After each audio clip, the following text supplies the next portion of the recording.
Defecator, on defecte sur les fakes. And the camera's running, Joe. Okay, and standing by for a mark when you roll. We're rolling. Roger. Hey, your camera. Alors, ça grésille, l'image est pas terrible, mais c'était il y a presque 50 ans. Et là, on roule dans un paysage que personne n'avait jamais vu avant. Et on n'est même plus sur la planète. On est à des centaines de milliers de kilomètres de la Terre. On roule sur la Lune pendant une mission Apollo. Alors je vous le dis avant que ça commence à faire des commentaires sarcastiques, pour les plus perspicaces d'entre vous, vous avez bien vu, il y avait déjà une trace de roue sur le sol. Pourquoi ? Parce que en fait, les astronautes étaient sur le trajet du retour et qu'ils suivent la même piste que sur le trajet aller.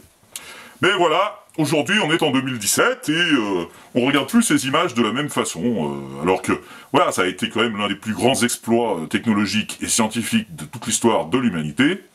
Aujourd'hui, on regarde ça à la recherche du moindre petit indice qui nous montrerait qu'il y a un détail qui cloche. Parce que on a vu des vidéos qui nous ont prévenu que la NASA nous ment, et que tout ça c'est du fake. En résumé, la NASA, ça brasse des milliards, c'est l'élite qui est derrière, c'est le système, et le système, il cherche à nous endormir avec des histoires d'astronautes qui partent en fusée, alors qu'en fait, on n'a jamais marché sur la Lune. Et ça commence à se savoir, parce que maintenant, il y a des citoyens qui font des vidéos entre eux, qui s'échangent des vidéos sur Internet, et il y a des choses qui commencent à sortir.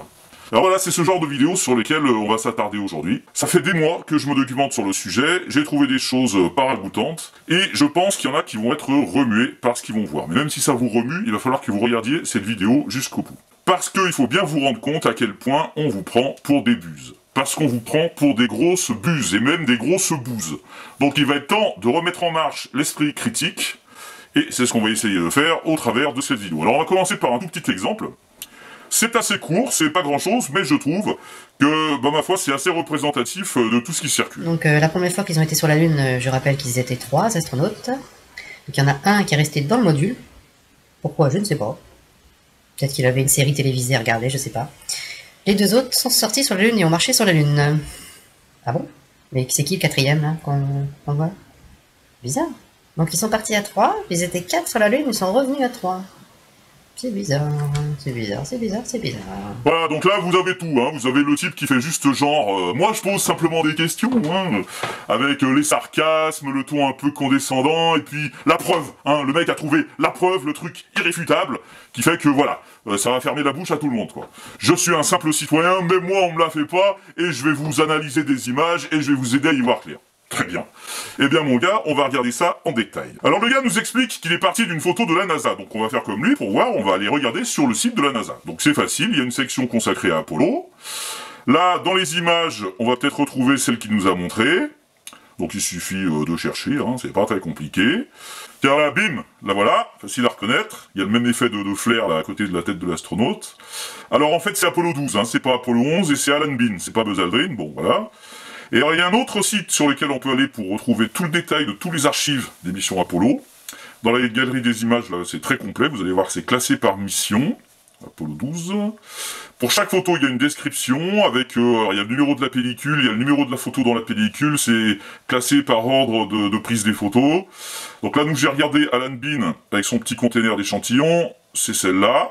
Donc on va l'ouvrir ici en haute résolution, et après on va pouvoir aller la comparer à celle de notre citoyen des bunkers. Donc voilà son image à lui. Alors, elle est un peu dégradée en qualité, donc on va prendre l'image telle qu'elle nous arrive du site de la NASA, on la met à côté.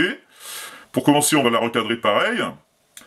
On va baisser la luminosité, là tout de suite vous allez voir dans l'arrière-plan, on va mieux voir les cailloux. On augmente le contraste, hein, parce que son image à lui, elle est contrastée, limite cramée quoi. On la dégrade un peu en qualité d'image, là, parce que ça c'est le fait de l'avoir compressé plusieurs fois, genre en JPEG, et ben ça donne une dégradation. Il nous manque la photo d'astronaute. Bon, sauf que nous on s'est renseigné, on va pas mettre Buzz Aldrin, on va mettre Alan Bean, parce que voilà, c'est lui c'est plus juste. Et voilà, mec, donc j'ai fait comme toi, pourtant, même en faisant tout pour obtenir l'image la plus proche de la tienne, bah moi j'ai pas le 3e astronaute dans le viseur. Pourquoi ? Bah parce qu'en fait, il n'y en a jamais eu sur l'image de départ de la NASA. C'est bizarre, c'est bizarre, c'est bizarre, c'est bizarre. Non, en fait, il n'y a rien de bizarre, tu nous as juste manipulés, mec. Tu nous as pris pour des buses. Tu nous as menti. Are you lying to me? Look at me. Are you lying? I don't know. You don't know if you're lying? I think you were eating something. I wasn't. You are a horrible little liar. Do you know why? Why? Because you have stuff on your face. Ouais, ça c'est rien du tout, hein. C'est juste une mise en bouche, vous allez voir la suite, attendez-vous à du lourd. Alors par contre, petit changement de méthode. Je continuerai bien sûr à donner des liens dans la description sous la vidéo vers toutes les informations que je vous donne pour pouvoir aller les vérifier et vers mes sources. Par contre, les chaînes dont je montre des extraits, je les ai masquées, j'ai masqué les noms des chaînes, lorsqu'il y a des voix, j'ai modifié les voix. Pourquoi ? Parce que j'en ai un peu marre que les gens croient que je fais des attaques personnelles. J'en ai un peu marre que quand on prend des youtubeurs la main dans le sac en train de raconter des grosses conneries, bah les mecs, pour détourner l'attention, hein, plutôt que de répondre sur le fond, ils viennent là, se poser en victime, etc. Non les mecs, on en a rien à foutre de vos tronches en fait. On n'est pas là pour faire la petite balance sur un tel ou un tel, on est là pour faire sortir la vérité, et quand vous racontez de la merde, et ben voilà, on vous met le nez dedans. C'est tout, et on se permet de le dire avec des arguments, voilà. Bon, de toute façon, si vous avez déjà vu ces chaînes, vous les reconnaîtrez très vite. Si vous les avez encore jamais vues, mais que vous tombez dessus à l'avenir, bah comme ça, vous serez prévenus. En attendant, regardez donc ce que j'ai trouvé.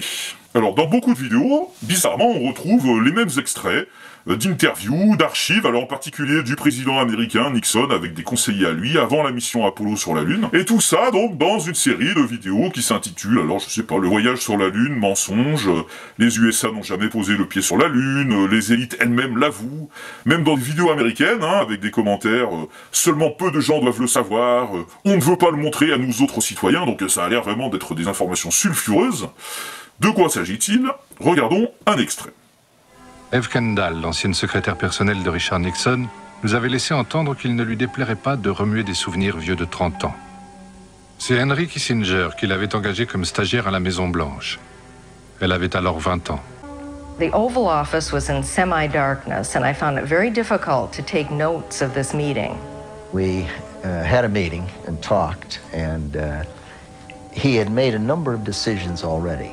Then one of the presidential advisors, I don't know, General Alexander Haig or Donald Rumsfeld, said hesitantly, what if we film the first steps on the moon in a studio? Then if we fail, we can always show those pictures to the public. And at first I didn't take it very seriously, and I was told not to take it very seriously. Then it kept going on and on and on. Thought it was the right thing to do because we have to do something to show that we're still the United States of America.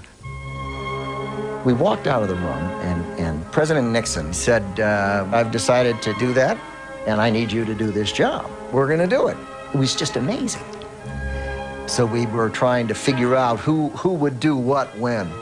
C'est Donald Rumsfeld qui le premier avance le nom de Stanley Kubrick. Il faut que ce film soit parfait. Mais il est hors de question de construire des décors en si peu de temps. Le tournage de 2001, l'Odyssée de l'espace, se termine dans la banlieue de Londres. Pourquoi ne pas profiter des décors encore en place ? Alors, hein ? Ça c'est de la bombe quand même. Là on a tous les anciens conseillers de Nixon et puis des gens haut placés dans les élites américaines, hein. On a revu par la suite des Rumsfeld, des Kissinger, qui nous balancent tranquille que bah, c'est Stanley Kubrick qui a tourné une version de l'alunissage en studio au cas où ils n'arrivent pas à aller sur la Lune. Et ben du coup, on comprend effectivement que ça soit beaucoup repris, parce que ça, effectivement, c'est quand même une grosse preuve, quoi. Et alors, bon, en faisant quelques recherches, on peut facilement retrouver l'auteur de ce documentaire qui est repris un peu partout, hein. Donc c'est un Français, William Carell, et là, justement, j'ai retrouvé une conférence dans laquelle il venait parler de son film. Nous avons la grande joie d'avoir avec nous William Carell, qui est réalisateur, et qui est donc l'auteur de ce film Opération Lune. Le point de départ du film, c'était une commande d'Arte qui voulait faire une soirée à thème sur le est-ce qu'il faut croire tout ce qu'on voit à la télévision et comment on peut manipuler les images. Une fois qu'on a admis le principe de faire un documentaire, comme on disait, il fallait qu'on ait une histoire vraiment universelle, où la planète entière en avait entendu parler, sur laquelle il existe tellement, aujourd'hui près de 300 sites de gens qui continuent à dire que ça n'a jamais existé, ils n'ont jamais marché.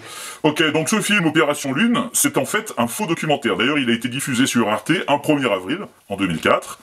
Et juste pour préciser au passage, William Carell, c'est un documentariste sérieux, hein, qui avait déjà fait pas mal de films, déjà bien avant que YouTube existe. Je voudrais savoir d'abord comment vous avez réussi à persuader Monsieur Kissinger et Rumsfeld et tout ça de jouer.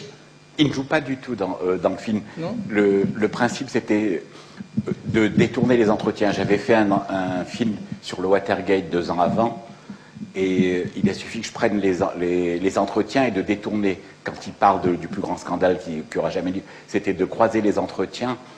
Je ne les ai jamais vus pour ce film. C'est du détournement d'entretiens réalisés 2 ans plus tôt. Sur les conseillers de Nixon, qui sont tous les 5 vrais conseillers au moment du lancement des premiers pas sur la Lune, il suffisait d'inventer un faux témoin qui est évidemment la secrétaire de Nixon, qui n'existe pas, qui est une comédienne, entre guillemets, à qui on a écrit un texte, et c'est la seule qui parle de la Lune et des premiers pas et de la concurrence avec les Russes. C'est la seule. Si vous glissez un faux témoin au milieu de 5 vrais, je pense que ça passe. GG quand même, hein. Quand on voit cette séquence, honnêtement, on a vraiment l'impression qu'ils parlent tous de la même chose, et puis qu'ils se répondent, et en plus, c'est franchement impressionnant, puisque c'est tous des cadors, les mecs, il a pas pris Joel Clodo comme intervenant, quand même. Et ben, tout ça, c'est que du montage. Il y a que la secrétaire qui parle de la Lune, effectivement, vous réécouterez, et il y a que la voix off qui prononce le nom de Kubrick. Tous les autres, ils parlent d'autre chose, et on n'y voit que du feu. Chapeau. Alors après, on peut se dire, ok, bah c'est bien beau de faire des fakes super bien foutus, mais à quel moment on lui annonce au spectateur qu'on est en train de lui raconter n'importe quoi? Parce que sinon, c'est juste de la manipulation. Tel qu'on avait monté le film, à partir de la 20e minute, donc un peu avant la moitié, on doit se rendre compte que c'est faux, enfin, que quand à la 20e minute, il y a le producteur hollywoodien. And they made us a promise. They said, you do this right, and pretty soon, the next election, one of your guys is going to be president. And there he was. Reagan was president of the United States. Oui, donc Ronald Reagan, pour ceux qui savent pas, c'est un ancien acteur des années 60, donc du monde du cinéma, hein, comme Stanley Kubrick, et puis qui avait été élu président des États-Unis en 1980. Il me semblait qu'on voyait vraiment que c'était pas du tout à New York, mais sur le pont de Grenelle, la Statue de la Liberté, puisqu'on voit des gens faire du jogging. So we moved the launch pad so that the sun would be behind it at liftoff. Le pas de tir qu'ils ont déplacé pour avoir le soleil en face, comme s'ils ne pouvaient pas mettre la caméra de l'autre côté pour avoir le... Mais les gens continuaient à marcher, et tout le temps. Alors le film, il dure 52 minutes, et c'est vrai qu'à partir de 20 minutes, ils commencent tous à raconter un peu nimp, et ça devient très chelou, quoi. Mais voilà, comme il dit, il y a des gens qui ont l'esprit critique, qui est parti à la plage à partir du moment où il y avait un truc de vrai au début, et après, même si ça devient énorme, il gobe. Et si un des témoins du tournage décidait de parler, on ne peut pas prendre ce risque, répète-t-il régulièrement à ses conseillers. Nixon demande conseil à son attaché militaire, le colonel George Kaplan. Nixon ne va pas lésiner sur les moyens. 150 000 hommes et la moitié de la 6e flotte partent à la recherche des 4 fugitifs. La CIA demande au Pentagone un peu plus de discrétion. Maquiller les assassinats en accident. The sound man, Andy Rogers, was burned alive in a car crash.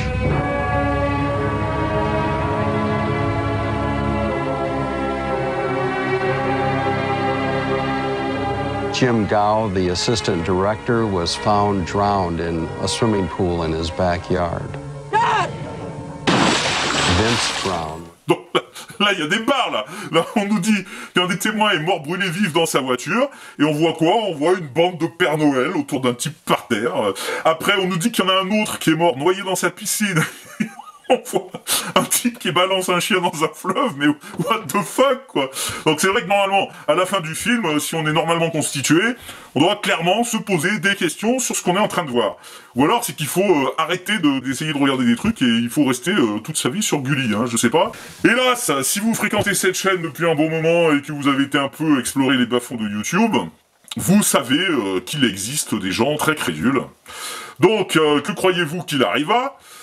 Si vous êtes un gros manipulateur et que vous cherchez à faire croire aux gens que c'est Stanley Kubrick qui a tourné tout l'alunissage en studio, qu'est-ce que vous allez faire? Bingo, vous allez reprendre ce documentaire et puis vous allez le diffuser sans expliquer bien sûr que c'est un fake et sans dire voilà d'où ça vient. Est-ce qu'on vérifierait pas sur les chaînes qu'on a vues tout à l'heure? Est-ce qu'ils ont bien précisé quelque part au moins dans la description que c'est un fake? Donc lui... il précise rien, il n'y a aucune source dans sa description, bim, 29 000 viewers manipulés, tranquille. Lui, gros vicieux, lui, il a pris que le premier quart d'heure du film, donc encore plus manipulateur, et en description, il met quoi? La fiche de mensonge d'État. 43 000 personnes prises pour des cons. Lui, pareil, encore plus court, 14 minutes, aucune précision de rien, bim, 119 000 viewers manipulés. Ici, titre trompeur, aucune info pour détromper, 323 000 viewers manipulés, quand même. Encore un autre, alors lui, il a repompé que 10 minutes, donc il a pris que la substantifique moelle. 70 000 viewers de plus à s'être fait prendre pour des buses. Un autre, 15 minutes, alors lui, petite fantaisie, lui c'est un fervent défenseur de la Terre plate, donc il a rajouté des connes sur le sujet, mais enfin rien pour dire que c'est du fake, hein, évidemment, donc. Manipulateur, dans la description il parle de lui, il donne un titre de source, qui est pas le vrai doc d'origine, mais c'est juste le même genre de manipulation sur 10 minutes. Et voilà, bref, on va pas tous les faire, hein, mais regardez, cherchez si vous voulez, vous verrez, il y a des versions traduites aussi, en anglais, en espagnol, bon moi j'ai arrêté de compter au non parce que c'est gerbant, mais on dépasse à l'aise le million de personnes qui se sont fait entuber. Ou youtuber, on peut dire les deux, hein, dans ce cas-là. Et bien sûr, tous ces putains d'escrocs vont vous dire que c'est la NASA qui ment. La NASA, jusqu'à présent, elle a participé à rien de ce qu'on a vu, hein. Elle est complètement étrangère à tout ça, là c'est juste des gens qui s'agitent entre eux. Hein. Ah, tu tombes bien, ça s'appelle la SPA. Maurice a encore bouffé tous les chocolats suisses. Tu comprends, ça peut plus durer maintenant. Une mousse fondante et légère au bon chocolat au lait suisse. Tu pousses le bouchon un peu trop loin, Maurice. Et vous savez que j'aime aussi m'amuser à dévoiler les mensonges de la NASA parce que c'est trop important. Ici à droite, c'est une photo du rover, du module martien qu'on a envoyé là-bas apparemment. Et on peut voir, ça c'est l'image de Mars, qui est identique à cette belle image qui nous provient de l'Irlande. Eh ben, ça c'est ouf. Alors sur Mars aussi, la NASA nous ment. D'ailleurs, il y a même ce fameux site d'investigation, là, Insolite Express, qui a fait un article dessus. On voit exactement les mêmes photos juxtaposées. Et d'où ça vient tout ça? Alors regardez, en cherchant, j'ai trouvé ça. Mars Hoax. Welcome to the NASA training session for how to make a photograph for Mars. Now, all you gotta do is find a piece of land on Earth. Something that maybe has the rocks in it or something like that you see right here. And what we're going to do is we're going to turn it into something that looks a lot like this. Donc c'est un faux tuto hein, d'un mec un peu sarcastique, là, Danny Wilton, qui essaye de montrer comment on peut faire une photo qui a l'air de venir de Mars à partir d'une photo de la Terre. Donc le mec dit qui il est, hein, c'est pas un mec de la NASA. Il a fait ça même pour s'en moquer. Mais regardez par quoi ça finit, bah, les deux images juxtaposées, voilà, on les retrouve là, avec exactement les mêmes fenêtres Windows autour. Et tout ça, ça va être repris par l'autre manipulateur dans sa vidéo, et par Insolite Express, en qui pourtant on avait une sacrée confiance, quoi, merde. Tout ça pour nous faire croire, quoi, que la NASA aurait diffusé une photo de Mars qui serait en fait une photo de la Terre bidouillée. When did you draw on the wall? No, Daisy did. Daisy did? How did Daisy draw on the wall? She used her paws. She used her paws. Ouais, désolé, je sais pas ce qui s'est passé, il y a eu un souci dans la traduction. Bref, il n'y a pas que sur YouTube qu'on nous prend pour des cons. Regardez à présent ce conférencier que nous allons appeler Maurice. Alors regardez ça, c'est splendide. C'est un cosmonaute, en direct, hein, c'est écrit en direct de la Lune. Et le cosmonaute, là, est en train de descendre du LEM. On entend les échanges entre Houston et les cosmonautes. Il dit, c'est un petit pas pour l'humanité. Regardez, la surprise arrive. Qu'est-ce que c'est que ça? Ah, c'est flambi. Oh. Regardez, et hop là. Ça, c'est la vérité de ce qui s'est produit en juillet 1969. Bien sûr. Alors, ce qui est bizarre, c'est que le type ne parle pas du lien qui est écrit en gros, là, en dessous. Moon-Truth. Et il passe à autre chose après dans sa conférence, il n'en parle plus. Par contre, dans une autre conférence, il expliquait ça. Ma manière de procéder, c'est d'apporter des preuves accessibles à tous. C'est-à-dire, désormais, on peut vérifier directement dans Wikipédia, sur Internet en général. Et bah tu sais quoi, Maurice? On va aller vérifier sur Internet en général ce que c'est que ce lien dont tu as oublié de parler dans ton éloquente démonstration. Alors, en fait, ce nom de domaine, ça renvoie plus à rien aujourd'hui, hein. Il est en vente parce que ça a déjà plus de 10 ans, ce truc-là. Par contre, en recherchant la vidéo d'origine, qui est facile à trouver, hein, ça date de 2006, la description précise que c'est une joke, et l'auteur, c'est The Viral Factory. Ils existent toujours, hein. Sur leur site ils expliquent qu'ils font de la vidéo virale, du buzz. En cherchant bien, il y a des petites séquences même du tournage de Moon-Truth. Et franchement, quand on voit de près la gueule de la combi, on peut pas vraiment aller raconter sérieusement que c'est la même qui a été utilisée pour faire les photos et les vidéos de la NASA. Hein. Mais qu'est-ce que vous voulez? Dans une conférence, c'est facile, personne n'a le temps d'aller vérifier. Alors on fait confiance aux conférenciers et on gobe. Voilà, même si c'est du flan. Tu pousses le bouchon un peu trop loin, Maurice. Quand on regarde cette photo, peut-être la plus diffusée, la plus répandue de la conquête lunaire, oh, voilà, Lubric. Alors, vous avez 1, le personnage photographié, 2, le photographe dont on voit l'ombre au milieu, et c'est quoi le type, là? Parce qu'ils n'ont jamais été plus de 2 sur la Lune. Hein. Voilà. Alors, bon, c'est pas la même photo que celle qu'on avait regardée au début, hein. Là c'est sur Apollo 11. Mais c'est toujours quand même un peu la même obsession, au moment, ils sont pas 2, ils sont 3, bon. Alors maintenant que vous avez fait tout plein d'exercices sur cette chaîne pour vous entraîner à être perspicace et avoir l'œil affûté, et ben vous allez être super fort pour trouver les détails qui clochent. Donc, est-ce que vous allez retrouver ce qui déconne dans cette photo, mais pas dans la photo vraiment, c'est plutôt dans les petites flèches que Maurice a rajoutées. Cherchez voir.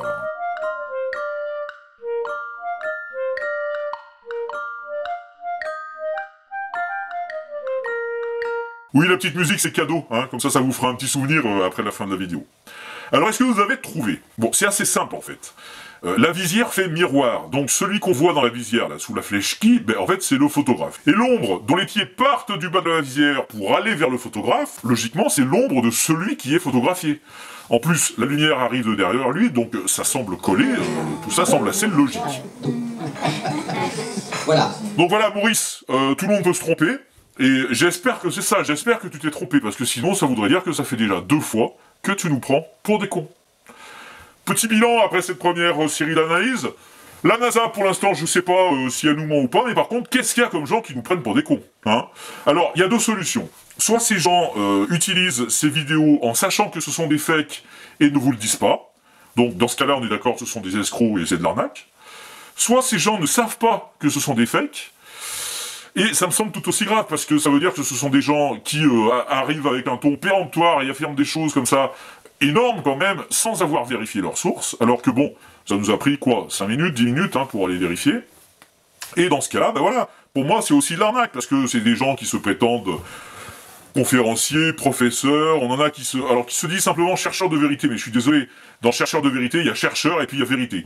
Là, on n'a ni l'un ni l'autre, hein. La recherche, il n'y en avait pas, et la vérité, à mon avis, elle est partie en vacances en Corée du Nord, elle est jamais revenue. Donc voilà, maintenant vous êtes prévenus, si vous tombez sur ces chaînes, et que vous continuez à essayer de gober ce que ces escrocs essayent de vous verser dans la tête comme merde, c'est que vous le voulez bien. Alors en analysant un peu toutes les vidéos qui nous racontent qu'on n'a pas marché sur la Lune, on s'aperçoit que pour la plupart, en fait, elles se réfèrent aux mêmes sources. On a déjà vu Opération Nulle et Montrous, et il y a d'autres documentaires, ou pseudo-documentaires. Il y a aussi les analyses du Café de la Place, hein. Là en général c'est des analyses de photos par Joel Clodo. Donc ça on en reparlera parce que c'est ce qui circule le plus. Mais on va d'abord s'intéresser à ce prétendu documentaire-là, Did We Land on the Moon? Ils sont juste restés en orbite autour de la Terre pendant 8 jours. Et pendant ce temps-là, on a montré ces images truquées d'astronautes sur la Lune.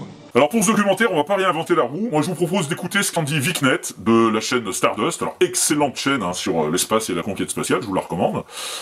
Il a fait un debunk assez complet du truc. Salut! Aujourd'hui on analyse un documentaire qui nous fait poser une question pour le moins intrigante. Sommes-nous déjà allés sur la Lune?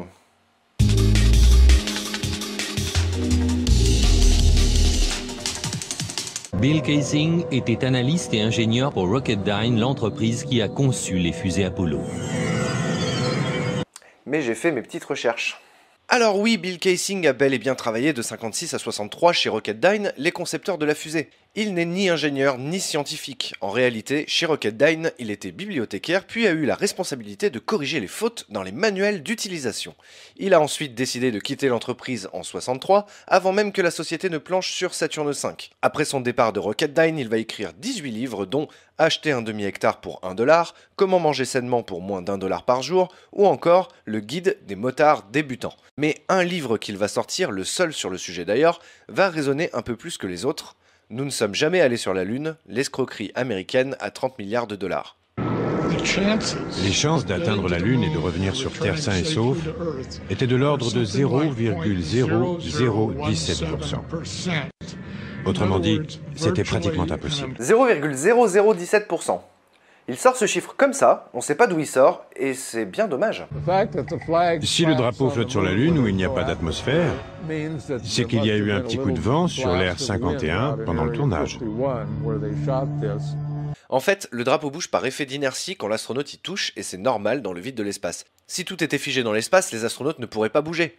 Ensuite, pour ce qui est de l'ondulation du drapeau, c'est comme ça qu'il a été conçu. Et si l'on compare 2 images prises à peu près au même moment, le drapeau ne fait pas un seul mouvement. Un physicien arrive alors. De pousser au-dessus. En vrai, j'ai fait des recherches et il a qu'une formation de charpentier, mais bon. D'après le physicien Ralph Rennet, le charpentier, la mission Apollo 16 coïncide avec l'un des plus intenses orages jamais observés sur le Soleil. Une immense éruption a fait le tour du Soleil, la plus grande éruption du XXe siècle. Elle ne s'est pas arrêtée pendant 3 ou 4 jours, parcourant lentement toute sa surface.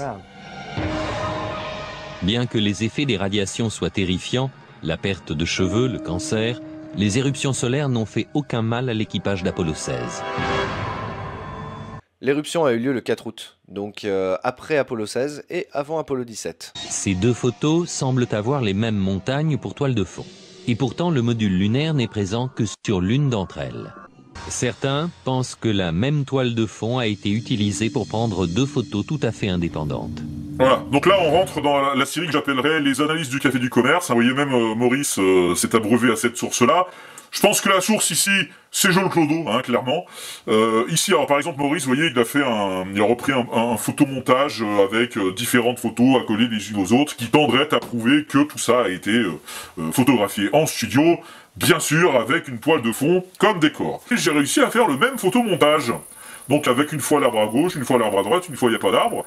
C'est assez simple, il suffit de prendre sa caméra, de tourner autour de l'arbre, ici, vous voyez, hop. Donc on suppose que c'est le LEM, hein, c'est pareil. Je prends une photo d'ici, je me déplace, je vais à un endroit d'où on ne verra plus du tout l'arbre cette fois-ci, voilà, hop. Et puis voilà, et bien ces photos vont pouvoir se superposer facilement. Ici, une fois l'arbre est à gauche, ici il va être à droite. Bref, ou le contraire, enfin la gauche, la droite, c'est compliqué hein, selon l'endroit où on se situe. Et voilà, j'ai simplement, effectivement, déplacé ma caméra avec une colline qui est très lointaine. Et fatalement, cette colline, elle est à plus de 500 mètres, donc elle restera à peu près la même sur tous les clichés. Moi, je vais me déplacer de quelques mètres, quelques dizaines de mètres, c'est le décor proche qui va changer, mais la colline tout au fond, dans le lointain, elle changera pas. Alors même si ici, bon, il y a des petits points qui ont bougé sur la colline. Hein. Si on regarde des photos de près, effectivement, on va s'apercevoir que c'est pas super rigoureux parce qu'ils n'ont pas pu s'empêcher de bouger. Ouais, excusez-moi de vous déranger là pendant le repas, mais vous avez bougé, hein. Nous, on essaye de faire preuve de rigueur scientifique pour faire régresser l'obscurantisme, et vous réagissez comme des moutons. Vous en fichez, ouais, bah c'est... Merci beaucoup. Merci. Dans cette photo prise par Apollo 14, les ombres sont projetées dans des directions différentes, suggérant plusieurs sources de lumière. Voilà, alors ça, c'est assez fréquent aussi dans les analyses du Café de la Place. Les ombres qui vont pas dans la même direction, les ombres qui n'ont pas la même taille, etc. Donc là, par exemple, on a une photo extraite du spectacle, pardon, de la conférence de Maurice. Vous voyez, ce type-là, son éclairage, son ombre est courte. Et celui-là, son ombre est longue. Ça veut dire, ça traduit le fait qu'il y a deux éclairages différents. Non, ça traduit pas du tout qu'il y a deux éclairages différents. Pourquoi? Parce que s'il y avait deux éclairages différents, on n'aurait pas des ombres aussi nettes. On aurait plusieurs ombres. Expérience. Nous avons ici la surface lunaire sur laquelle nous allons déposer des astronautes. Oui, alors, pour les astronautes, j'avais pas exactement d'astronautes. J'avais ça, c'est le petit apiculteur avec sa ruche. Et ses plaques et ses petits pots de miel. Bon, bah, c'est quand même ce qui ressemble le plus à un astronaute, hein, donc voilà. L'apiculteur. Et pour le deuxième... Bon, pour le deuxième, c'est la fée de la petite souris avec sa boîte pour mettre les dents. Bon, de toute façon, voilà, on va lui enlever les ailes, et ça ressemblera à un astronaute. De toute façon, j'ai rien d'autre, hein, donc c'est pas les miens, on fait avec ce qu'on a. Donc voilà, la fée de la petite souris, la boîte à dents, on s'en fout. Voilà. Et donc à partir de là, nous avons la surface lunaire, deux astronautes, ce qui en tient lieu, et des jeux de lumière que nous allons pouvoir activer. Ça, c'est ma première source de lumière. Je l'éteins, j'en ai une seconde, qui donc est légèrement sur la gauche, et donc projette des ombres légèrement différentes. Le problème, c'est que si j'allume mes deux sources de lumière en même temps, voilà, et ben je n'ai pas une ombre par ici et une ombre par là, j'ai pour chaque personnage deux ombres portées. Une grande partie de chaque ombre portée est atténuée par l'autre source de lumière, ce qui fait que la seule partie d'ombre qui reste vraiment prononcée ici, c'est celle qui est au croisement des deux cônes d'ombre. Bon, et bien sûr, on m'objectera peut-être que les sources de lumière sont très proches des astronautes, mais c'est parce que justement, on essaye de reproduire ce qui se passerait en studio, et non pas avec un soleil qui serait distant à l'infini, et qui aurait donc des ombres parallèles. Donc, ça, c'est complètement ridicule.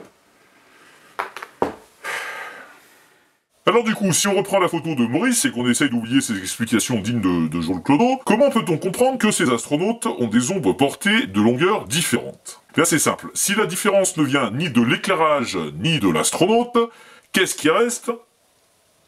Il reste la surface sur laquelle sont projetées les ombres. Donc peut-être bien que cette surface, elle n'est pas toute plate comme un encéphalogramme de Maurice, mais qu'elle présente des creux, des bosses, et que du coup ça fait des déformations. Donc là, c'est la photo utilisée par Maurice. Donc dans les archives Apollo, on retrouve d'autres photos, prises quelques instants plus tard, mais du sol cette fois, par les astronautes. Donc sur celle-ci, on voit en particulier l'endroit où se tenaient les astronautes, et qu'est-ce qu'on y voit? L'ombre du drapeau. Mais au lieu de faire un trait tout droit pour le poteau du drapeau, là, hop, on voit que l'ombre, elle est toute courbée, donc ça montre bien qu'à cet endroit, il y a un creux. Et s'il y a un creux, Maurice, c'est pas tout plat. Nous allons creuser la surface lunaire et faire apparaître un cratère. Hop, vous voyez? Je vais même accentuer un peu le cratère, plus devant rien. Et à partir de là, forcément, l'ombre portée va suivre les irrégularités de la surface, et forcément se rallonger. Voilà donc une expérience, ma foi, qui confirme l'hypothèse posée préalablement. Mais vous pouvez aussi vérifier ça sans utiliser des Playmobil. Ici, là-bas, au fond, on a des arbres sur une pente. Alors déjà, leurs ombres vont pas toutes dans le même sens, en fonction de l'endroit où ils sont. Donc si la pente est plus ou moins prononcée. Et puis si on regarde au premier plan, là, on a des tout petits arbustes en comparaison. Mais certains, comme le tout premier à gauche, là, ils ont une ombre presque aussi longue que celle des arbres. Pourquoi? Parce qu'ils sont sur une pente qui est beaucoup plus raide, qui fait moins d'angle avec les rayons du soleil. Alors un autre grand classique, il n'y a pas d'étoiles dans le ciel sur les photos de la NASA. Donc quand on prend un astronaute sur la surface de la Lune, ou l'ISS en orbite autour de la Terre, à chaque fois on a un objet bien lumineux, bien net, avec plein de détails, mais aucune étoile dans le ciel. Ce qui montrerait bien que c'est du fake, c'est fait en studio, ou c'est fait sur ordi, et puis les graphistes ils sont trop cons, ils ont oublié de rajouter les étoiles. Donc pour comprendre le pourquoi de ce phénomène, là je vais laisser la parole à Fred Havès. Donc vous trouverez sa chaîne en lien, il fait toujours des expériences intéressantes. Par exemple pour prouver la courbeur de la Terre à ceux qui pensent que la Terre est plate. Et là comme il est calé en photo, il va vous expliquer le problème présent bien mieux que moi, tout en restant simple à comprendre, vous allez voir. Les premiers paramètres, c'est le temps de pause. Si vous voulez faire des photos d'étoiles, il faut savoir que les étoiles c'est très peu lumineux, il va falloir exposer un certain temps. Si vous voulez faire des photos dans les milieux qui sont très sombres, voilà, vous augmentez la sensibilité en ISO, et plus vous augmentez la sensibilité en ISO, plus votre appareil va être sensible à la lumière résiduelle.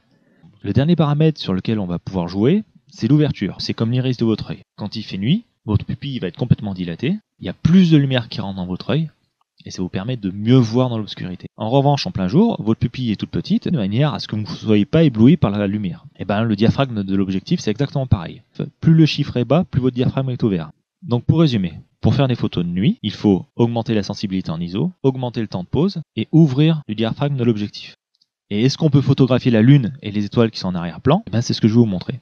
On commence avec cette première image. Elle a été faite de nuit. Vitesse d'obturation 3 secondes, sensibilité 51200, ouverture F4. C'est clairement surexposé. Deuxième image, ISO 10 000, l'appareil est moins sensible, on voit les étoiles. Troisième photo, sensibilité ISO 3200. Quatrième photo, vitesse d'obturation 1/4 de seconde. Donc là, il y a moins de lumière qui est rentrée dans l'appareil. On voit quelques étoiles, et finalement, le truc qui était lumineux, c'était la Lune. Dernière photo, diaphragme fermé à 9, 1 centième de seconde, ISO 100. Et là, voilà, tout ce qu'on veut de la Lune est correctement exposé. Elle est légèrement sous-exposée, même, je dirais. Là.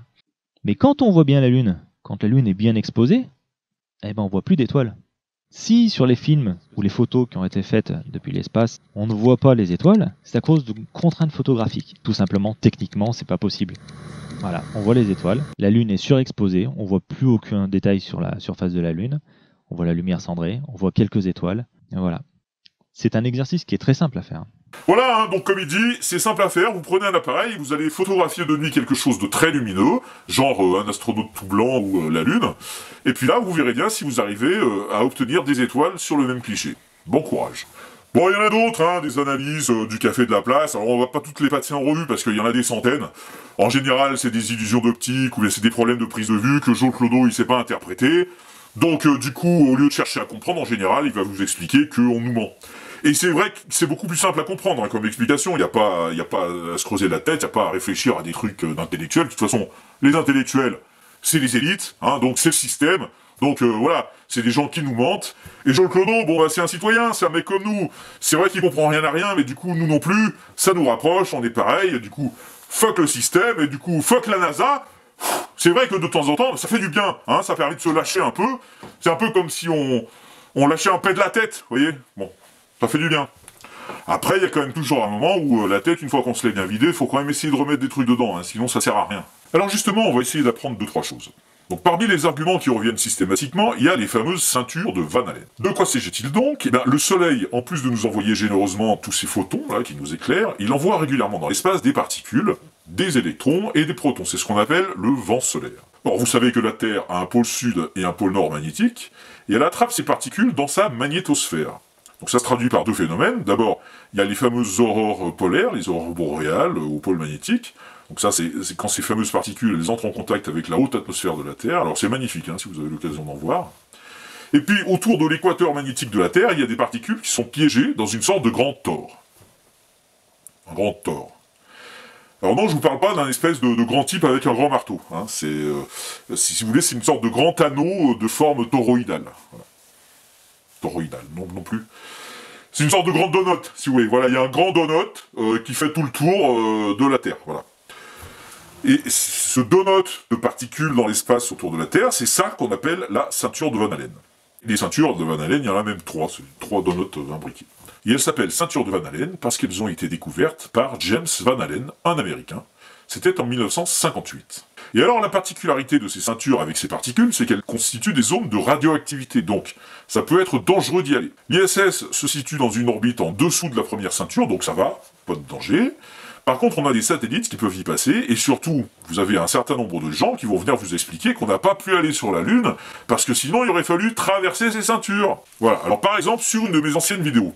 Alors oui, je précise que celle-là, je l'ai enlevée de la chaîne. C'était une des premières, bon, elle était plutôt rigolote, mais ok, je concède qu'elle n'était pas hyper argumentée. Et voilà, bon, on s'en balèque. Donc comme vous le voyez dans les commentaires, vous avez des types qui viennent vous asséner ça, la ceinture de Van Allen, là, comme si c'était un argument définitif.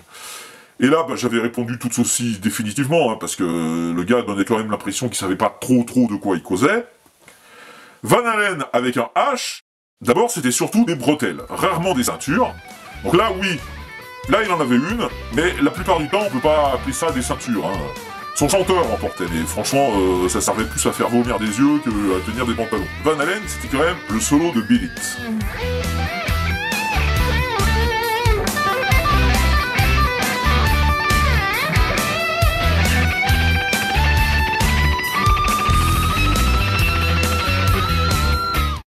Enfin bref, on a souvent le sentiment bizarre que les mecs qui agitent ces arguments, ils le maîtrisent pas trop, hein.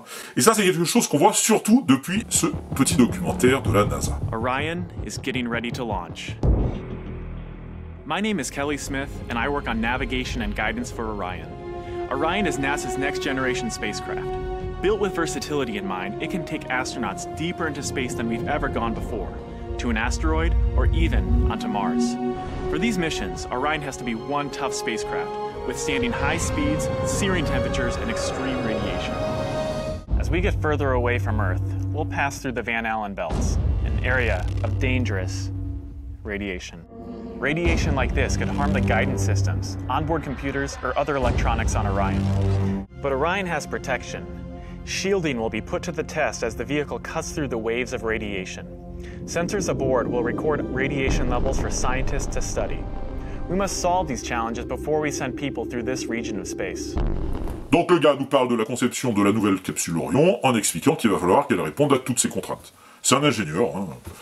Mais regardez maintenant comment ce qu'il a dit a été réutilisé dans des dizaines et des dizaines de vidéos. Wait a minute.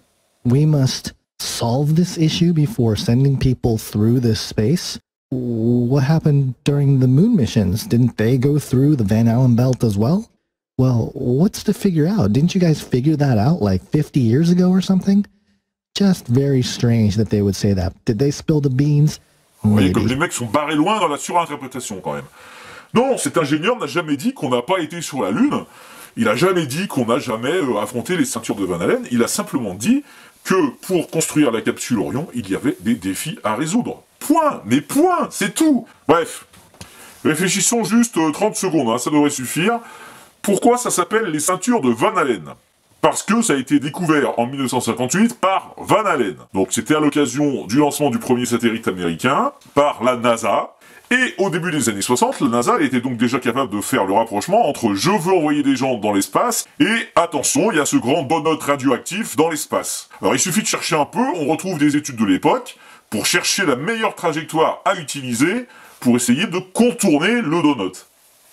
Parce que c'est pas une sphère qui englobe complètement la Terre, ces particules, c'est un donut. Donc, on peut passer par-dessus ou par-dessous. On n'est pas obligé de le traverser. Et ça, on l'a déterminé dès le début des années 60. Et Kelly Smith, au début des années 60, il était même pas dans les testicules de son père. Donc, ça ne date pas de 2014, cette histoire. Alors, on retrouve même des modélisations assez précises des trajectoires des vols Apollo. Donc là, par exemple, sur ce site, on peut aller consulter ça. C'est intéressant, on voit la ceinture. Et ben, ils l'ont à peine effleuré, la ceinture. Ils sont passés dans les zones où la radioactivité, elle était très faible. Ils l'ont traversée en quelques heures sans scoltiner toute la zone rouge où là, effectivement, bah, ils auraient pris cher. Et ça, à l'aller comme au retour. Et il y a même eu des rapports médicaux sur Apollo. On a mesuré pendant le vol la dose radioactive qu'ils ont encaissée. Donc ceux qui ont pris le plus, c'est ceux d'Apollo 14. Donc là, on voit 1,14 rad. Exprimé en dose radioactive absorbée par le corps humain, ça fait 2,24 millisieverts. Un travailleur du nucléaire en France, on l'autorise à prendre une dose cumulée de 20 millisieverts par an. Donc 2,24 millisieverts, c'est pas rien, mais il n'y a pas de quoi griller sur place, comme on voit expliqué dans certaines vidéos. Alors le plus drôle, c'est que c'est un argument qui est utilisé par ceux qui croient que la Terre est plate. Comme lui là. Mais mec, sans déconner, tu te contredis toi-même. Les ceintures de Van Allen, elles sont dues à la magnétosphère. C'est parce qu'il y a un pôle nord et un pôle sud autour du globe qu'il y a des ceintures. Alors sur une Terre plate, il y a un pôle nord, hein, c'est ce qu'on nous raconte en général, il y a un pôle nord et le pôle sud, il fait tout le tour. Du coup, il n'y a pas de ceinture possible, c'est nimp. What did you do? Tell me. It got on my face, but I didn't do it. Who did it? I didn't do it. Ah, et puis alors, il y a celui-ci, quand des astronautes morts ressuscitent. On dit qu'au moins 6 des 7 membres de l'équipage de Challenger seraient encore en vie. 4 d'entre eux vivent même sous le même nom. Alors, juste pour vous resituer. En 1986, la navette spatiale Challenger a explosé un peu après son décollage.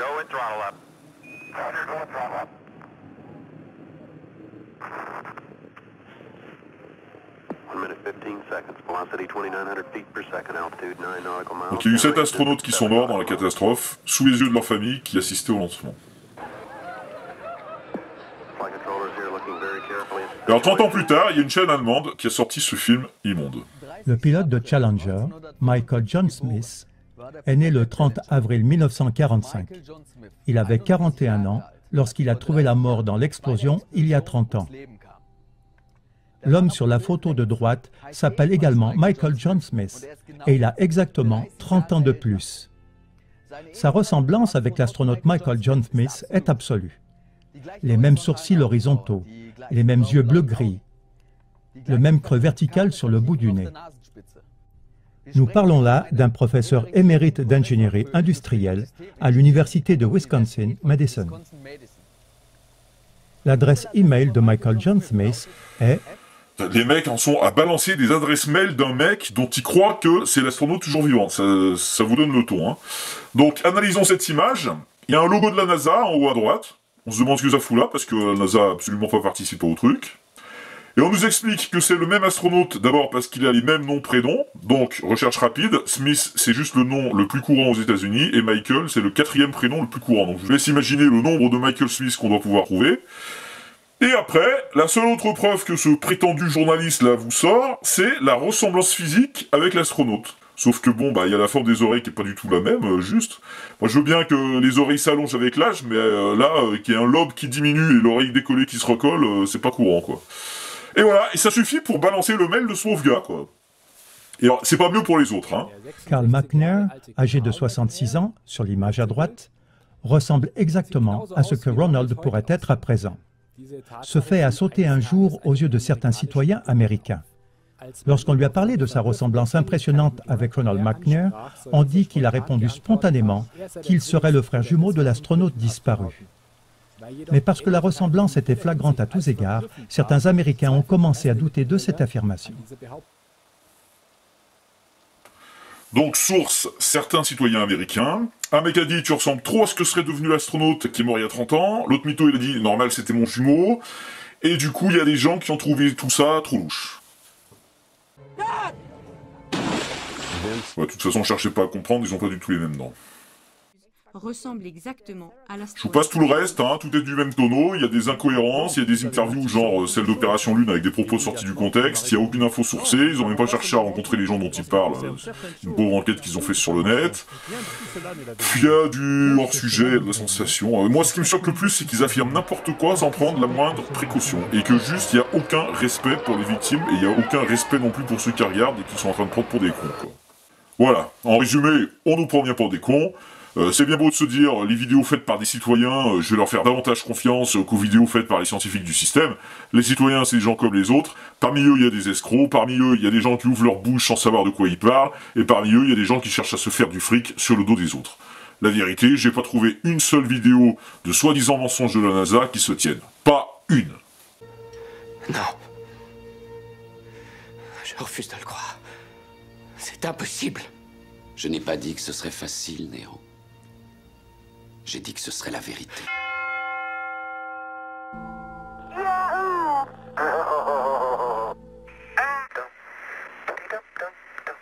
Et il reste quand même un truc chelou que j'arrive pas à expliquer.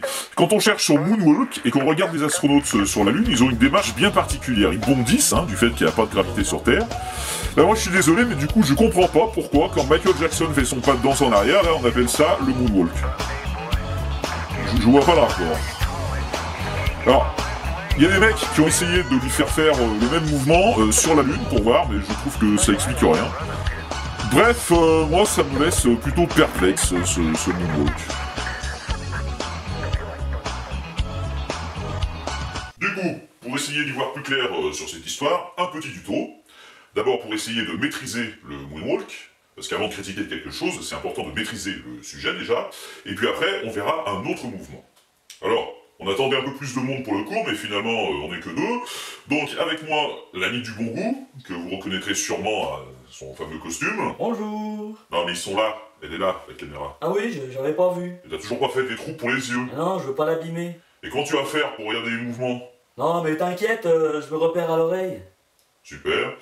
Bon, le Moonwalk, donc déjà très important, faire des mouvements francs, qui se voient bien avec des grands pas, sinon ça sert à rien. Donc pour commencer, on a les pieds joints, on redresse un pied, on l'appuie sur la pointe, et c'est l'autre pied qui va glisser au sol en arrière, sur une bonne distance, faut faire un vrai pas. Et là, bascule. Le pied qui a glissé, je l'appuie sur la pointe, pendant que l'autre, je l'amène au sol. Et ensuite, je fais la même chose, c'est ce pied-là qui va partir en arrière en glissant, hop, bascule, et ainsi de suite. Et le haut du corps, il va faire des mouvements aussi qui font comme une marche, bon ça, vous verrez ça dans un second temps. Alors, important, c'est la bascule. Et surtout, il faut que ce soit fluide, faut pas faire de temps d'arrêt, fluide. C'est ça qui va donner l'impression que vous glissez. Allez, donc là, on regarde ce que ça donne en enchaînant.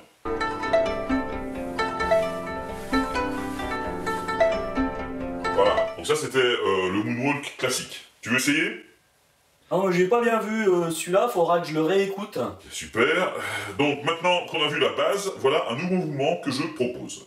Après avoir bien étudié les vidéos d'Apollo, moi je pense qu'il ressemble davantage, ce mouvement, à la démarche des astronautes sur la Lune. Donc j'ai appelé ça le Moon Jump. Donc le principe c'est qu'on va faire des bonds, mais pour donner l'impression que la gravité est faible et qu'on monte très haut, on va partir d'une position plus basse que la normale, en fléchissant les genoux. Alors avec la cape, c'est pratique parce que ça permet de masquer un peu la supercherie. Donc c'est idéal, disons, pour les soirées déguisées, quoi. Voilà. Donc la soirée se passe, je danse tranquille, et d'un coup, bim, Moon Jump. Et alors en l'air, j'essaie de faire des mouvements un peu au ralenti, ça fait plus réaliste. Quand je redescends, hop, évidemment, réflexion des genoux, position basse et cap. Voilà. C'est stylé comme mouvement. Alors moi sinon, il y a celui-là que j'aime bien faire.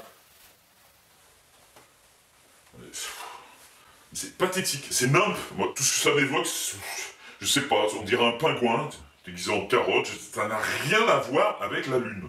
On sait pas, il y a peut-être des pingouins. On n'y a jamais été, hein, sur la Lune. J'ai vu des vidéos. C'est bon, tais-toi. En fait, tu comprends jamais rien à ce qu'on fait, je comprends même pas pourquoi tu viens. Je sais pas, moi tu m'appelles, je viens. J'aime bien quand tu fais tes trucs. C'est sympa, on met des costumes, c'est cool. Et puis ça donne l'occasion de se voir. Se voir, déjà t'y vois rien. Ok, bah tu sais quoi, je m'en vais, voilà. Et tu finiras peut-être par te demander pourquoi t'es tout seul dans tes cours. C'est par là. Là ? Non mais là, à ta gauche. Ah bah ça va, j'avais pas entendu. Ouais, c'est trop nimp, fin du tuto, merci. Ouais, il existe toujours évidemment le vieil argument moisi de fond du ghetto, genre, tu y as jamais été sur la Lune, qu'est-ce que t'en sais que c'est vrai? Je sais que c'est vrai parce qu'il existe des preuves simples et objectives qu'on y est allé et qu'on en est revenu. Je vais commencer par laisser la parole à Arnaud. C'est un extrait d'une vidéo de sa chaîne AstronoGeek, donc qui parle d'astronomie et d'espace. Alors évidemment, celle-là aussi, je vous la recommande chaudement. Vous trouverez tous les liens, hein, bien sûr, dans la description sous cette vidéo. Et il nous parle d'une expérience intéressante. Dans leur valise, les mecs d'Apollo ont emmené un colis de l'Observatoire de la Côte d'Azur en France. Alors, ce colis, c'est en fait un catadioptre. C'est un instrument qui a la particularité de renvoyer la lumière exactement dans la direction où il l'a reçue. Vous avez déjà tous vu ce genre de truc, c'est les petits machins réfléchissants qu'on met sur les roues de vélo. C'est un panneau de 10 x 10 demi-cubes de 3,8 cm recouvert de miroirs en verre de quartz sur leur face intérieure. Et le fait est que quand on envoie de la lumière là-dedans, elle repart exactement dans la direction d'où elle est venue. Et le tout est dirigé vers la Terre. Pendant ce temps-là, à l'Observatoire de la Côte d'Azur, on tire un faisceau laser en direction de ce réflecteur. En théorie, c'est très simple. Vu qu'on connaît la vitesse de la lumière, il suffit de chronométrer le temps que la lumière met à revenir, de diviser par 2, et on obtient la distance Terre-Lune. Bon, sauf qu'en pratique, c'est quand même vachement plus compliqué. Sur ce faisceau qui s'est étalé sur 10 bornes, j'aime autant vous dire que les photons qui sont renvoyés sur Terre, il n'y en a pas une chier. Pourquoi tu dis des gros mots? Ta gueule, c'est de la vulgarisation scientifique. En moyenne, sur 6000 tirs, il y a 10 photons qui reviennent. 10 photons. Vu que le rendement est pas super génial, on a déposé d'autres réflecteurs sur la Lune, histoire d'essayer de faire mieux. Et c'est toujours du matos made in France. Il y en a 4 autres des réflecteurs, déposés durant les missions Apollo 14 et 15, et par les 2 sondes russes Lunokhod 1 et 2. Comme quoi, pendant la guerre froide, nous, on n'était pas sectaires, hein, on bossait avec tout le monde. On parle de la distance Terre-Lune, quand même. En moyenne, c'est 384 400 km. Et on connaît cette distance à 7 mm près. Ces mesures ont fait avancer nos connaissances sur plusieurs points. D'abord, en analysant les oscillations de la Lune, on a pu déterminer qu'elle possède un noyau liquide. Ensuite, on a aussi découvert que la Lune s'éloigne de la Terre au rythme, tenez-vous bien, de 3,78 cm par an. Et bien évidemment, utilisant la même technologie, il y a aussi les radars de gendarmerie, les fameuses jumelles, qui comparent plusieurs relevés de distance durant un laps de temps donné pour en déduire une vitesse. Merci la conquête spatiale. Merci la conquête spatiale. À présent, la parole à Vicnet de Stardust. Est-ce que toi aussi, tu as une preuve simple? Nombre d'astronomes et radioamateurs pouvaient voir les modules et capter les signaux radio depuis la Terre. La première observation d'un S4B en route vers la Lune provient de l'observatoire du Pic du Midi, suivi ensuite par plusieurs autres observatoires dans le monde. Les photos sont difficiles à comprendre, mais on voit que le mouvement de certains points est plus rapide que les autres, ce ne sont donc pas des étoiles. Précisons aussi que des journaux distribuaient des informations sur comment observer les modules se rendre vers la Lune et en revenir, et ça a permis à des centaines d'Américains de suivre la mission en direct, quoi. Et ce fut le cas jusqu'à Apollo 17, la dernière mission vers la Lune. Il y a aussi des gens qui veulent voir au télescope ce que les Américains ont laissé sur la Lune, en particulier la partie inférieure du module lunaire. Alors depuis la Terre, on n'a pas de télescope assez puissant, mais il y a depuis quelques années une sonde qui tourne autour de la Lune, LRO, donc Lunar Reconnaissance Orbiter, et qui prend des vues de la Lune, un peu comme pour Google Earth, hein. D'ailleurs il y a un Google Moon qui existe sur le net, vous pourrez chercher. Et du coup, Cette sonde, elle a pu prendre des clichés des sites d'atterrissage des missions Apollo. Donc là, c'est Apollo 11. Là, c'est Apollo 17, la dernière mission en 1972. D'ailleurs, si on veut vérifier, on peut regarder la vidéo du redécollage des astronautes d'Apollo 17. Alors oui, alors pour répondre à la question que les plus sceptiques sont déjà en train de se poser, qui c'est qui filme? Là, c'est une caméra télécommandée depuis la Terre qui filme. La télécommande, on sait faire depuis le début du XXe siècle. Hein. D'ailleurs, Tesla avait bossé dessus. Donc voilà, alors à droite, c'est une caméra qui est pointée vers le bas, avec le sol lunaire qui s'éloigne. Et si on fait un arrêt sur image, et qu'on fait pivoter l'autre photo pour la mettre dans le même sens, on voit qu'on retrouve bien sur la photo de LRO tout ce qu'on voyait en redécollant. Le module, le gros cratère à droite, les traces du rover, enfin tout quoi. Alors, autre élément de preuve, les roches lunaires. Les astronautes des missions Apollo ont prélevé des échantillons de roches et de régolithes, c'est la poussière lunaire, et ils ont ramené tout ça sur Terre. Et les roches lunaires, elles ont des caractéristiques très particulières que n'ont pas les roches terrestres. Et alors pour rejoindre ce que disait AstronoGeek, il n'y a pas eu que des missions américaines sur la Lune, les Russes aussi y ont envoyé des sondes, et ici Luna 24, elle avait la particularité d'avoir un étage de remontée pour ramener sur Terre des échantillons de poussière lunaire. Et puis en 2013, il y a aussi eu une sonde chinoise avec un petit rover U2 qui a permis d'analyser des roches sur place. Bon là quand même ça commence à faire des sources variées, hein, avec des pays qui à une époque étaient en pleine guerre froide en plus, donc il y en a eu un pour raconter des conneries, sans doute que l'autre aurait pas manqué de le relever, hein. Et en tout cas, suite aux travaux des Chinois, il y a eu des publications, notamment dans la revue Nature. Bref, tout ça c'est documenté, sérieux, on est loin des allégations à 2 balles de nos amis là. Et puis, des rovers sur la Lune, on n'a pas fini d'en voir, notamment parce que maintenant il y a le Lunar X Prize, qui va motiver des boîtes privées à essayer d'en envoyer. Allez, maintenant c'est le bouquet final. J'ai retrouvé Joel Clodo, il y a aussi Roberto le Mito et Gaëtan le roi du flanc. This may strike your listeners as way out, but we actually believe that there is a colony on Mars that is populated by children who were kidnapped and sent into space on a 20-year ride. So that once they get to Mars, they have no alternative but to be slaves on the Mars colony. La première venue de l'homme sur Mars date de 1945 avec un atterrissage raté des Allemands, qui a fait 30 morts dont 3 Japonais. Les Américains, ayant repris les brevets allemands avec l'opération Paperclip et la venue d'ingénieurs allemands après la guerre, puis avec la coopération avec les nazis réfugiés en Antarctique à partir de 1952. Ce qui est certain, c'est que la NASA doit avoir des gens qui ont pour mission de troller sur YouTube. Et ils ont peut-être eu une réunion, en se disant, nous devons changer cette image parce que quelqu'un a créé une vidéo YouTube sur ce sujet. La NASA ne vous ment pas. La NASA aime les petits chatons et les licornes. La NASA, c'est bien. La NASA... Défécator, t'es dans le champ de la caméra, je te vois dans mon retour. Ouais, excuse-moi, je passais parce que je suis juste dans le studio d'à côté là, et la comptable m'a filé nos chèques pour les trolls. Y a erreur, hein. Moi, il me paye toujours par virement. Ça doit être pour Vincent, c'est lui qui se fait toujours payer par chèque. Ah bon? Ah oui, Stardust. Bon, autant pour moi, je vais aller lui apporter, alors. Tu aurais dû lever les yeux au chèque et être astronogeek. Bon, allez. Alors, voyons, hein. Merci, toi aussi. Mais attends, Arnaud, on t'a pas vu au cours de Moonwalk? Parce qu'on a fait le Moon Jump, et la prochaine fois, on va... Le Moonwalk, quoi. C'est saut années 70. Ouais, non. Ah non, c'est le Mars Walk. Oui, je connais ça, oui. Super. Franchement, à moi, Thomas m'a montré le ISS Fly. C'est quand même autre chose en soirée que... Thomas, Tom? Ouais. Tom Pesquet? Exactement. Il est dans le studio d'à côté. Ils viennent de finir leur plan 0G, là. Ouais. Bah attends, je te l'appelle. Non, mais faut que j'amène son chèque à Vincent. Il veut te voir. Non, je file parce qu'après, il va faire nuit, les gens me prennent pour une chauve-souris, il faut que je file. Ok, comme tu veux, hein. Et attends, t'as pas dit ta phrase de fin, là. Non, mais je m'en souviens plus, je sais plus.